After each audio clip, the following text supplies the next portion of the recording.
Kita pergi sejauh 1000 tahun cahaya dari planet kita ke sistem yang asing. Di sini ada dua bintang terang yang mengorbit dekat satu sama lain. Tapi ada juga satu objek kecil tapi sangat luas di sini, lubang hitam. Objek ini misterius dan berbahaya. Lubang hitam mampu menelan seluruh dunia dalam sekejap bahkan tanpa menyadarinya. Selain itu, bisa merobek bintang besar seperti matahari. Dan raksasa inilah yang biasanya berada di tengah-tengah galaksi. Raksasa ini sangat berat sampai gravitasinya menahan banyak bintang, planet, dan debu bintang di sekitarnya. Bobotnya bisa mencapai jutaan atau bahkan miliaran kali lebih berat daripada matahari. Sekarang, kamu kembali ke darat, di landasan luncur roket di bumi. Kamu hanya bisa berpikir untuk menahan napas dan melompat ke jantung mutiara hitam itu. Tapi kamu tidak perlu menahan napas, karena kamu akan mengenakan pakaian luar angkasa. Ada oksigen di dalamnya, gratis. Selain itu, kamu tidak akan sampai ke lubang hitam. Perjalanan sejauh itu dengan teknologi yang kita punya sekarang akan memakan waktu puluhan ribu tahun. Jadi, kamu kembali ke garasi tempat kamu menyimpan roket hipermu yang akan membawamu ke lubang hitam dalam sekejap. Kamu berada di samping dua bintang dan satu lubang hitam. Hal pertama yang kamu lihat adalah warna lubang hitam bukan hitam. Gaya gravitasinya menarik tak hanya objek, tapi bahkan cahaya. Ini membuat lubang itu tidak terlihat. Kamu hanya bisa melihat lingkaran terang di sekitarnya yang disebut horizon peristiwa. Itu terdiri dari cahaya berputar, debu panas, plasma, dan pecahan asteroid yang juga terjebak di sana. Jadi, horizon peristiwa adalah rintangan pertama yang harus dilewati. Oke, kamu sudah pakai jetpack, membuka pintu roketmu, lalu melompat ke lubang hitam. Gaya gravitasi mulai menarikmu dengan cepat ke arahnya. Pakaian luar angkasa melindungimu dari suhu tinggi dan level radiasi di horizon peristiwa. Alat pelindung konvensional tak bisa membantumu. Jadi, kamu berterima kasih kepada ayahmu karena dia juga menyimpan pakaian pelindung super kuat ini di garasimu. Kamu mulai merasa tubuhmu meregang tidak nyaman. Masalahnya, gravitasi meningkat semakin dekat kamu ke tengah lubang hitam. Gravitasinya jauh lebih kuat di kepalamu daripada di kakimu. Tubuhmu mulai meregang seperti spaghetti. Itu sebabnya namanya adalah spaghettifikasi. Tidak ada pakaian yang bisa melindungimu dari itu. Dan tidak ada pesawat antariksa yang bisa tahan dengan tekanan seperti itu. Ini video singkat. Oke, kembali ke momen sebelum lompatan. Kamu sadar untuk sampai di jantung lubang hitam dan selamat, kamu tidak butuh peralatan canggih, tapi lubang hitam lainnya. Ukuran dan beratnya lah yang penting di sini. Secara teori, kamu bisa selamat saat jatuh ke lubang hitam supermasif. Yang paling penting adalah luas horizon peristiwa lubang hitam itu. Saat lubangnya kecil, sekitar luas matahari, horizon peristiwa juga kecil. Lalu pinggirannya sangat dekat ke pusat gaya gravitasi yang aneh sehingga akan membuatmu seperti spaghetti dengan cepat dan brutal. Tapi jika horizon peristiwanya luas, pinggirannya akan semakin jauh dari pusat gaya gravitasi. Maka perbedaan gravitasi yang menekan di kepala dan kakimu tidak akan ada. Jika kamu punya cukup udara di pakaian luar angkasamu, kamu bisa selamat dari perjalanan itu. Jadi, kamu harus memilih lubang hitam supermasif. Coba kita lihat lubang hitam supermasif yang ada di tengah Bima Sakti. Tidak, ada terlalu banyak plasma panas dan puing di sekitarnya. Kamu butuh lubang hitam yang benar-benar terisolasi untuk lompatan seperti ini. Di ruang gelap yang membuatnya tak sempat untuk mengumpulkan puing dunia di dekatnya. Kamu dengan cepat membuka peta luar angkasamu dan menemukan lubang hitam seperti itu. Melesat lebih cepat dari cahaya. Dan kamu sampai. Ini dia, kehampaan gelap besar. Hanya ada cahaya yang menyimpang dari bintang dan galaksi jauh di horizon peristiwanya. Untuk menguji teorimu, kamu melempar maneken ke dalamnya. Maneken itu mendekati lubang hitam, perlahan sampai diam. Tapi itu hanya ilusi. Lubang hitam sangat berat sampai bisa membengkokkan ruang dan waktu. Jadi bagi pengamat, maneken itu membeku di horizon peristiwa. Padahal itu sudah lama masuk ke jantungnya. Maneken itu tidak meregang seperti kamu saat jatuh ke lubang hitam kecil. Jadi sekarang kamu melompat dengan percaya diri. Ingat, meskipun kamu merasa baik-baik saja, ini tetap perjalanan sekali jalan. Begitu ditarik lubang hitam, tidak ada yang bisa lepas dari pelukannya. Tak peduli sekuat apapun roket yang kamu punya, atau sekeras apapun kamu mengepakkan lenganmu. Sekarang, kamu ada di tepi piringan akresi. Setiap detik di sini sama dengan berminggu-minggu atau berbulan-bulan di bumi. Kamu pergi melewati waktu. Planet kita mungkin sudah punya mobil terbang dan gedung pencakar langit dengan tinggi beberapa kilometer di mana-mana. Tapi bagimu, ini baru beberapa menit. Wah, semua cahaya yang kamu lihat dari bintang berubah menjadi merah. Itu juga karena gravitasi. Cahaya yang kita lihat adalah gelombang, tapi lubang hitam meregangkannya. Panjang gelombang pendek biru menjadi panjang dan merah. Bagus, kamu sudah melewati horizon peristiwa dan kini kembali ke kehampaan hitam. Kamu menengadah dan melihat secercah cahaya. Faktanya, itu hal terakhir yang kamu lihat. Setelah itu, hanya ada kekosongan hitam. Tak ada yang tahu apa yang terjadi berikutnya. Beberapa teori mengatakan lubang hitam mungkin portal ke dimensi lain atau ke tempat lain di alam semesta. Dengan masuk ke lubang hitam di galaksi kita, kamu bisa melompati jarak ratusan ribu tahun cahaya dari rumah kita. Dalam kasus itu, kamu akan jatuh secara terbalik. Pertama, kamu melihat seberkas cahaya yang kecil tapi meluas. Lalu, cahaya bintang merah kembali menjadi biru dan dalam sekejap, kamu kembali ke horizon peristiwa. Tak lama setelah itu, kamu bebas dari tarikan lubang hitam. Tapi ilmuwan belum bisa memastikan teori ini. Oke, itu terlalu suram. Jadi, kali ini saja kami akan membawamu kembali ke bumi bersama teman-temanmu. Mereka memujimu dari pencapaianmu selamat dari pusat lubang hitam. Sekarang, kamu kesayangan perusahaan dan tidak ada lubang hitam yang bisa membuatmu takut. Tapi lubang hitam terbesar di luar angkasa pun tidak begitu menyeramkan seperti yang kamu kira. Lubang hitam punya masa hidup. Radiasi yang kusebutkan tadi mengambil energi dari lubang hitam. Jika tak ada makanan di sekitarnya, lubang itu mulai kempis seperti balon, dan pada akhirnya tidak ada yang tersisa. Ketakutan lain terkait lubang hitam adalah kita bisa membuatnya di bumi. Benar, di dalam penumbukan hadron raksasa, ilmuwan melakukan percobaan dengan partikel kecil yang bertabrakan pada kecepatan tinggi. Ada ledakan energi yang besar, dan beberapa ilmuwan percaya energi ini cukup untuk menciptakan lubang hitam kecil. Itu akan mulai mengisap sekelilingnya dan membesar. Pertama, beberapa objek kecil di ruangan tempat itu diciptakan. Lalu, seluruh lab. Lubang itu terus membesar dan sudah melahap seluruh planet kita. Itu mengubah keseimbangan kekuatan di tata surya dan mengisap planet satu persatu. Saat itu selesai, waktunya makan hidangan penutup, matahari. Lapisan atas plasma yang terang meregang menjadi spaghetti panjang dan ditarik ke arah lubang hitam. Lalu, lapisan demi lapisan, bintang kita jatuh ke jurang gelap. Saat matahari separuh terisap, lubang hitam menembakkan seberkas energi dan cahaya keluar dan terus melahap matahari. Dalam sekejap, tidak ada lagi yang tersisa dari tata surya kita. Seperti itulah sebagian orang menggambarkan akhir dunia. Tapi bahkan jika berhasil membuat lubang hitam kecil, kita akan selamat. Itu akan terlalu kecil untuk mengisap objek besar, dan itu hanya akan melahap partikel atom kecil. Lubang hitam mengeluarkan energi juga melahapnya. Jadi, lubang hitam kecil ini tak akan sempat membesar. Lubang ini akan kehilangan lebih banyak daripada yang ditemukan dalam sepersekian detik. Jadi, kamu hanya akan melihat kilatan sesaat, lalu kosong. Meskipun membuat lubang hitam yang stabil dan terkendali mungkin akan berguna, itu mengeluarkan jumlah energi besar yang bisa kita gunakan. Lubang hitam seberat Gunung Everest bisa mencukupi kebutuhan energi semua manusia. Tentu saja, lubang hitam tetap berbahaya, tapi kita bisa mengawasinya dan meneliti alam semesta kita. Jika kita cukup jauh, tentu saja. Jadi, kamu memutuskan untuk menggembok pintu garasi itu untuk saat ini. Ada hal keren yang baru-baru ini ditemukan oleh para ilmuwan. Lubang hitam Schrödinger. Yap, objek paling seram di semesta kita ternyata lebih mengerikan. Sekarang kita tahu objek-objek ini juga bisa berwujud banyak sekaligus. Tapi apa artinya itu? Yuk kita cari tahu. Lubang hitam atau black hole adalah raksasa misterius di alam semesta. Kadang rasanya makin kita pelajari, makin sedikit yang kita ketahui. Kita menemukannya belum lama ini, di abad ke-20. Dan sejak saat itu, kita terus mencari berbagai lubang hitam di seluruh alam semesta kita.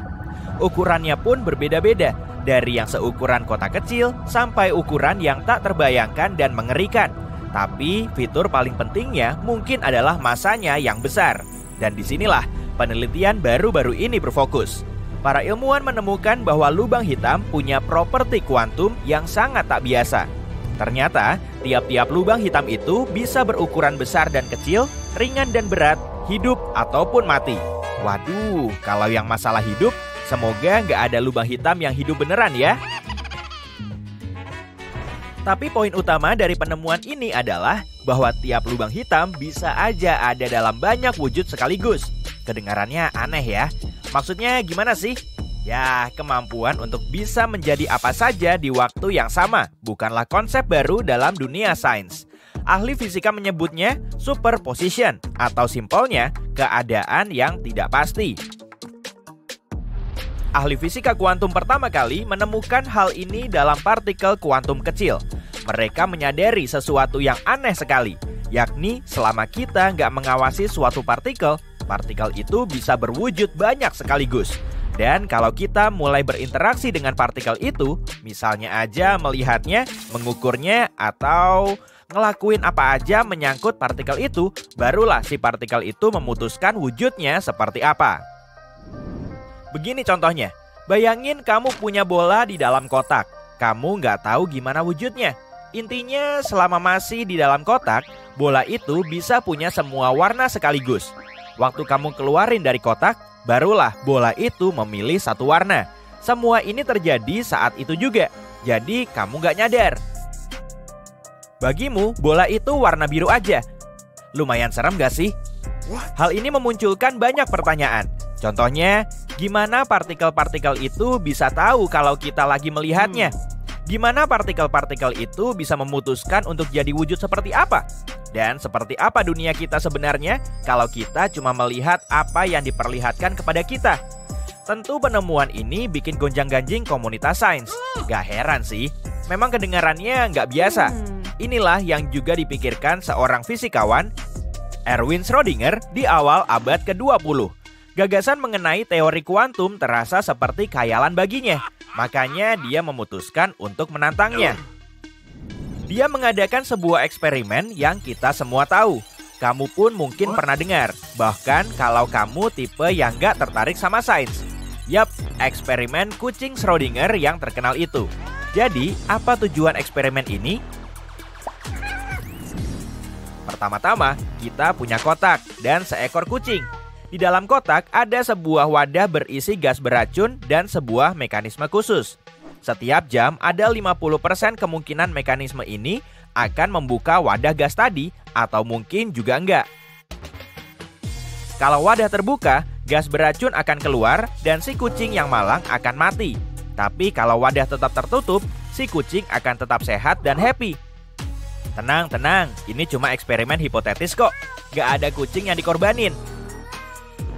Tapi bayangin aja, kita udah masukin kucing ke dalam kotak dan kita tunggu sampai 1 jam. Nah, sekarang waktunya ngecek hasilnya. Disinilah kita mulai masuk ke bagian paling menariknya. Kira-kira kalau di dunia kita yang biasanya, hasil akhirnya bakalan gimana menurutmu?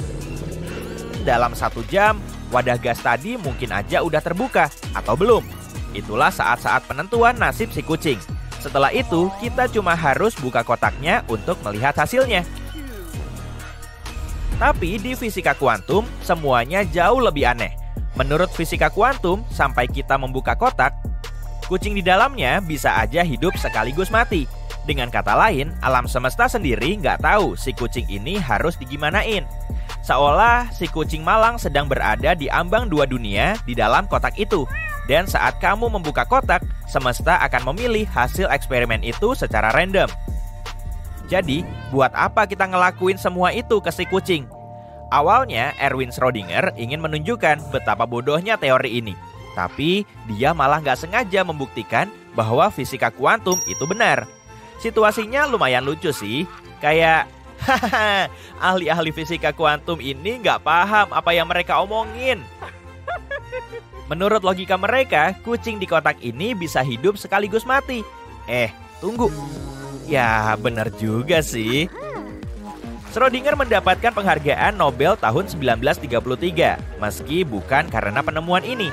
Dan tahun 2022, 3 ilmuwan lain mendapatkan penghargaan Nobel juga karena penemuan baru di bidang ini. Mereka adalah Alain Aspect, John F. Clauser, dan Anton Zeilinger.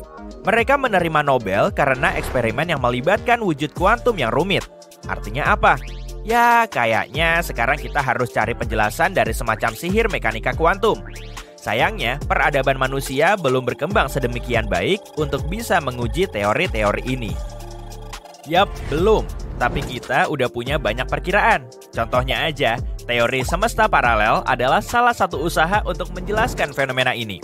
Ingat bola di dalam kotak tadi? Pada dasarnya, menurut teori multisemesta, realita itu jumlahnya tak terbatas. Jadi, waktu kamu nggak tahu seperti apa wujud bola, bola itu ada dalam keadaan antar dimensi yang nggak pasti. Tapi, waktu kamu buka kotak dan melihat bola itu, kamu berpindah ke realita random. Misalnya, realita bahwa bola itu biru. Kedengarannya nggak masuk akal ya, tapi tetap menarik. Oke, tapi kenapa kita butuh semua info ini sekarang? Apa hubungannya sama penemuan baru-baru ini? Jadi kan ilmuwan-ilmuwan tadi berpikir, kalau partikel yang kecil aja berperilaku seperti itu, gimana dengan objek angkasa yang besar-besar di luar sana? Maka mereka memutuskan untuk mengarahkan penelitian mereka ke luar angkasa, bukan lagi di ranah mikro. Fisikawan teoretis berkebangsaan Amerika dan Israel, Jacob Bekenstein, adalah orang pertama yang menyatakan bahwa lubang hitam mungkin punya sifat aneh yang sama. Tapi teori ini masih harus diuji. Penelitiannya sendiri bertujuan untuk menemukan hubungan antara partikel kuantum dan lubang hitam. Para peneliti membuat struktur komputer tempat mereka memposisikan partikel kuantum simulasi tepat di pinggir lubang hitam raksasa simulasi. Akhirnya, analisis ini menunjukkan bahwa, lubang hitam juga bisa berwujud banyak dalam satu waktu. Misalnya, lubang hitam bisa aja luar biasa besar atau nggak sama sekali. Dan tiap gerbang luar angkasa misterius ini juga bisa punya masa berbeda-beda dalam waktu yang sama. Pemodelan ini menunjukkan bahwa masa superposisi ini kenyataannya berada dalam frekuensi atau rasio tertentu, seperti yang diprediksi Bekenstein. Kata fisikawan Magdalena Zeich, mengacu ke penelitian itu. Maksud dari semua itu belum benar-benar jelas. Dan penelitian itu sendiri juga belum membawa kita lebih dekat ke pemahaman tentang bagaimana cara kerja semesta kita atau apa yang terjadi di dalam lubang hitam. Kita cuma baru menyadari satu hal, segala hal di sekeliling kita ini jauh lebih rumit dan fantastis daripada... Apa kamu tahu kalau ada suatu objek astronomi di mana ruang dan waktu bisa benar-benar bertukar tempat? Gimana cara kerjanya ya? Dan apa persisnya arti bertukar tempat dan waktu? Yuk kita cari tahu.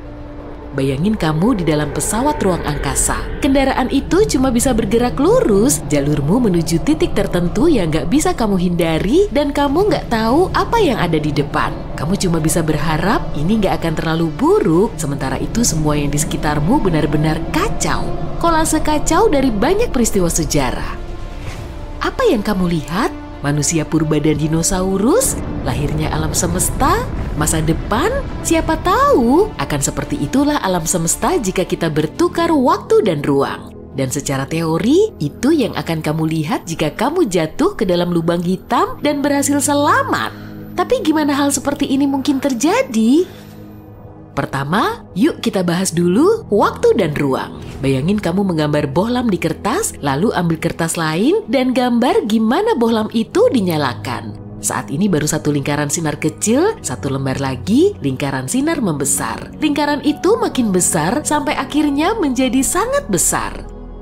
Di dunia nyata, bohlam menyala dalam sekejap mata karena cahaya bergerak paling cepat di alam semesta. Tapi di sini, di gambar kita menangkap gambar merambatnya cahaya bingkai demi bingkai. Kita lihat bagaimana seiring waktu cahaya membesar dari sebuah titik kecil sampai lingkaran besar. Tapi jika kita hubungkan titik-titik ini, apa kamu jadi teringat bentuk tertentu? Misalnya, kerucut? Iya, tepat. Ini disebut kerucut cahaya. Dan waktu adalah poros pusat dari kerucut ini. Kenapa? Karena cahaya berubah dari titik kecil menjadi lingkaran besar seiring waktu. Untuk mengingat ini, yuk kita gambar vektor waktu, sebuah anak panah di dalam kerucut itu. Anak panah ini mengarah dari masa lalu ke masa depan. Sementara itu, lingkaran adalah ruang. Dalam ruang kita bisa bergerak sesuka hati kita ke arah manapun. Kita bisa bergerak naik turun, zigzag dan seterusnya, tapi apapun gambar zigzag yang dibuat di sepanjang lini masa, kita selalu bergerak ke depan. Kita nggak bisa mengembalikan waktu dan kita nggak bisa menghentikannya. Ini membantu kita mendefinisikan waktu dan ruang. Waktu adalah arah di mana kerucut cahaya berorientasi. Ini adalah arah yang dituju semua jalan kita dan di mana masa depan kita pasti berada. Dan ruang angkasa adalah beragam arah yang tegak lurus ke lini masa. Ini adalah grafik yang mudah dipahami. Ini bisa diterapkan di seluruh alam semesta, lalu waktu akan mengalir dengan sama di mana-mana. Tapi, kalau kamu sudah nonton setidaknya beberapa film sci-fi populer, kamu akan tahu bukan begini kejadiannya. Di dunia nyata, waktu bisa kacau. Misalnya jika kamu bersantai di dekat lubang hitam, yang bagimu 2 jam bisa menjadi 20 tahun bagi temanmu di bumi. Tapi kenapa ya? Oke, tarik napas yang dalam. Nah, gravitasi berperan di sini. Oh, aku tahu gravitasi yang bantu aku berdiri di atas tanah kan, pikirmu. Tapi masalahnya jauh lebih rumit daripada itu. Gravitasi adalah salah satu kekuatan fisik mendasar di dunia kita dan kekuatannya luar biasa besar. Faktanya gravitasi begitu kuat hingga bisa mendistorsi ruang dan waktu. Gravitasi bisa benar-benar memengaruhi kecepatan waktu seperti penyihir yang maha kuat. Yuk ambil sesuatu yang lebih besar dari bohlam lampu, misalnya supernova. Di suatu tempat di alam semesta, sebuah bintang baru saja meledak. Gimana kita bisa tahu itu? Gak ada sesuatu pun di alam semesta ini, entah itu bunyi, gelombang radio, atau apapun yang bergerak lebih cepat daripada cahaya. Jadi kita tahu terjadinya supernova hanya jika melihatnya. Dan ini cuma bisa terjadi jika kerucut cahayanya cukup membesar dan mencapai planet kita. Jadi kerucut cahaya itu membesar dan makin besar dan sejauh ini semuanya baik-baik aja. Akhirnya kerucut itu mencapai planet kita. Tapi ada kekurangannya nih. Kamu tahu kan planet kita masif, sangat masif. Dan gravitasinya juga kuat sekali.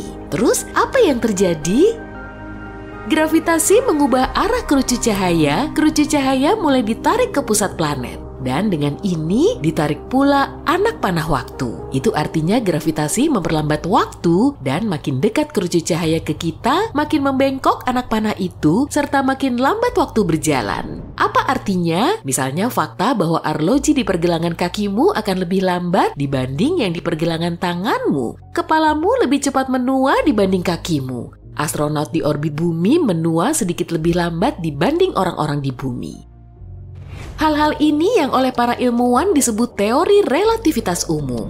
Tapi apa hubungannya ini dengan topik kita? Bagaimana kita bisa tahu apa yang akan terjadi jika kita bertukar ruang dan waktu? Jangan khawatir, kita hampir sampai kok. Sekarang bayangkan suatu tubuh kosmik yang memiliki kekuatan gravitasi luar biasa. Objek ini sangat membengkokkan waktu dan ruang hingga rasanya seperti tertukar. Ini lubang hitam mutlak menarik semuanya ke pusatnya. Gak ada bintang, planet, atau cahaya yang bisa lolos dari sana.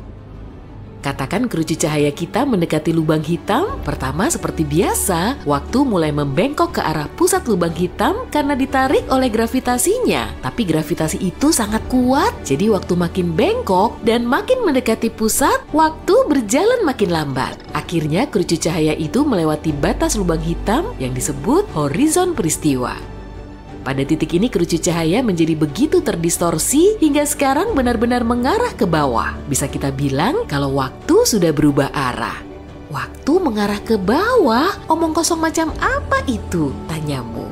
Akan lebih mudah kalau dijelaskan dengan contoh yang nyata ya. Bayangin kamu adalah astronaut sinting yang memutuskan untuk terjun ke dalam lubang hitam. Dan ada pengamat di dalam pesawat ruang angkasa yang mengawasimu melakukan hal ini dengan alasan tertentu. Awalnya bagimu nggak terjadi suatu perubahan apapun, kamu melihat arlojimu, 5 menit telah berlalu dan semua baik-baik saja. Tapi bagi si pengamat, pertama-tama kamu akan jatuh ke dalam waktu yang sangat lama. Pengamat sudah duduk di sana selama 50 tahun dan kamu belum selesai jatuh. Semua itu karena waktu telah melambat. Yang kedua, karena ruang juga sudah terdistorsi di dekat lubang hitam dan pengamat akan melihat bagaimana kamu mulai teregang mirip spaghetti. Omong-omong ini istilah ilmiah loh, proses ini disebut spaghettification. Lalu akhirnya kamu menyeberangi horizon peristiwa dan pengamat nggak bisa melihatmu lagi. Cahaya nggak bisa lolos dari lubang hitam hingga citramu nggak akan mencapai pengamat meskipun kamu masih ada di dalam. Gimana dengan kamu? Apa jadinya kalau kamu selamat begitu saja? Ingat, anak panah waktu mengarah ke pusat lubang hitam. Apa artinya ya? Artinya sekarang pusat lubang hitam adalah masa depanmu. Pusat lubang hitam bukan tempat, tapi takdir yang gak bisa kamu ubah, dan dari manapun asalmu, juga bagian lain alam semesta ini gak akan ada lagi bagimu. Karena sekarang itu bukan tempat, tapi kejadian dari masa lalu. Karena kamu gak bisa mengembalikan waktu, kamu gak akan pernah bisa kembali ke masa lalu. Tapi apa yang ada di sekelilingmu? Kekacauan total. Berkas-berkas cahaya sekarang bergerak ke segala arah, maju, mundur, dan seterusnya. Berkas-berkas itu menggambarkan peristiwa masa lalu, masa depan, masa sekarang, dan semua ini bergerak di sekitarmu. Kenyataannya ruang dan waktu nggak bertukar tempat, tapi rasanya seperti itu. Karena di dalam ruang, sekarang kamu cuma bisa bergerak maju seolah-olah di sepanjang garis lurus. Dan waktu yang direfleksikan berkas-berkas cahaya mengepungmu di mana-mana dan bergerak ke semua arah yang mungkin. Dan di sini kita kembali ke awal. Contoh mengerikan ini membantu kita membayangkan akan seperti apa rasanya jika waktu dan ruang menjadi terbalik. Pastinya ini cuma teori dan dugaan, ide bahwa kita akan bergerak ke satu arah tertentu, arah yang belum kita pilih, dan adanya kekacauan waktu di sekeliling, kedengarannya cukup menakutkan ya. Tapi ini akan menjadi pengalaman yang menarik sekali. Kayaknya berbahaya, kamu duluan aja deh.